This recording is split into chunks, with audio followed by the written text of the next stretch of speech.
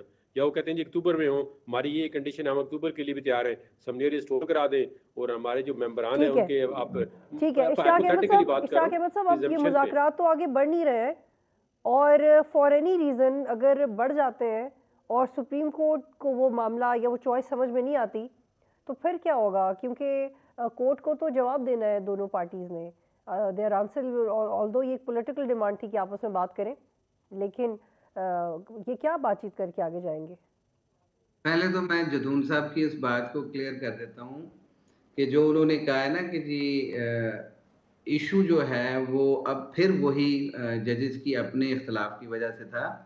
ججز کے اختلافات ہوتے رہتے ہیں, وہ ججمنٹس کے ذریعے اپنے اختلافات ظاہر کرتے ہیں. جس طرح سے یہ کام ہوا ہے نا کہ پبلکلی چیزوں کو اچھالا گیا اور اس تناظر میں اچھالا گیا کہ یہ کوئی سیاسی کیس ہے. دراصل سیاسی کیس نہیں تھا, یہ آئین کے آرٹیکلز کے مطابق جو ایک مینڈیٹ تھا اس کے مطابق جب چیزیں طے نہیں ہو رہی تھی, فیصلے نہیں ہو رہے تھے ہائی کورٹ میں, کیونکہ ججمنٹ جو پٹیشن تھی اس میں ججمنٹ آ چکی تھی جواد صاحب کی اور جسٹس جواد صاحب کی. اس کے بعد آئی سی اے میں وہ لوگ گئے ہوئے تھے اور آئی سی اے پہ آرگو نہیں کیا جا رہا تھا, چیزیں لنگر آن کی جا رہی تھی اور آئین کی منشا پوری نہیں ہوتی تھی اور اس میں 184(3) انووک کیا گیا. اور جو آپ کا سوال ہے کہ جی یہ سیاسی بات ہونی چاہیے, میں ہمیشہ کہتا ہوں کہ سیاسی ڈائلاگ ہونے چاہیے, سیاسی لوگوں کو سیاسی انداز میں اپنے فیصلے کرنے چاہیے, اور جب یہ اپنے فیصلے کرنے میں ناکام ہوتے ہیں تو پھر یہ عدالتوں میں یہ ساری چیزیں لے کے آتے ہیں. اب جب عدالتوں میں کوئی چیز آئے گی, کوئی پٹیشن آئے گی, کوئی سو موٹو لیا جائے گا, تو ان کی نااہلی کی وجہ سے میں سمجھتا ہوں کہ ان لوگوں کو پہلے ہی یہ طے کرنا چاہیے تھا. اگر نہیں کیا تو اب بھی کر لیں, تو اس ملک اور قوم کے حال پہ رحم کریں, ہٹ دھرمیوں اور اپنی اپنی انا کو ختم کر کے اس ملک اور قوم کے لیے سوچیں. ٹھیک ہے اور سر, باری صاحب میرا آخری سوال ہے آپ سے سر, اس کا تھوڑا مفصل جواب دیجیے گا. سارے پیرائے میں یہ آڈیو لیکس بھی آ گئی, ہم نے دیکھ لیا, پھر طرح طرح کے سو موٹوز بھی ہو گئے, ہم نے دیکھ لیا, چاہے اس کو توہین پارلیمنٹ کہہ دیا جائے وہ بھی ہم نے دیکھ لیا. لیکن جو ایک چیز ہے جو بدل نہیں رہی وہ یہ ہے کہ ساری سیاسی جماعتیں انتظار کر رہی ہیں کہ لاہ عمل ہونا کیا چاہیے. وہ ایک طرف کی خاموشی ہے, اس لیے ایسا ہو رہا ہے, یا بار بار پریس کانفرنس میں ایک ہی بات کر دی جاتی ہے اور ان کو پیغام نہیں مل پاتا؟ ان کو روکا کس چیز نے ہوا ہے فیصلہ لینے سے؟ عدم اعتماد کا ووٹ لے لیا, لیکن آصف علی زرداری صاحب نے کہا کہ یہ ہم تو فقیر ہیں, ہمیں تو پتہ نہیں, جو چاہے وہ کیا کرے. اب اتنا معصوم تو کوئی نہیں ہے, جو قدم ہے وہ جان بوجھ کے نہیں لیا جا رہا, سوچنے میں وقت کیوں لیا جا رہا ہے؟ ایگو بھی فار دا ٹائمنگ چھوڑ دیں کہ ایگو بھی نہیں ہے, پیسے بھی ہیں یہ بھی, لیکن اس کے علاوہ کیا سوچنے میں وقت لگ رہا ہے؟ دیکھیں, ایگو تو اس شخص کی ہوتی ہے جس کا کوئی وقار ہو. معاملہ سیدھا سا ہے, مفادات کا ہے. مفادات میں ایگو نہیں ہوتی, مفادات ہی ایگو ہوتے ہیں. اس لیے ہمیں یہ سمجھنے کی ضرورت ہے کہ یہ جو آپ آڈیو ویڈیو لیکس کی بات کر رہی ہیں, مجھے یاد ہے, میں تاریخ کا طالب علم ہوں, جناح کے پاس کوئی جو پوسٹ مین تھا وہ ایک لیٹر لے کے آیا, جو کہ ان کے وہ رائیول تھے, جہاں ان کے جو کانگریس کے ایک بہت بڑے لیڈر تھے, ان کے بارے میں ایک لیٹر تھا.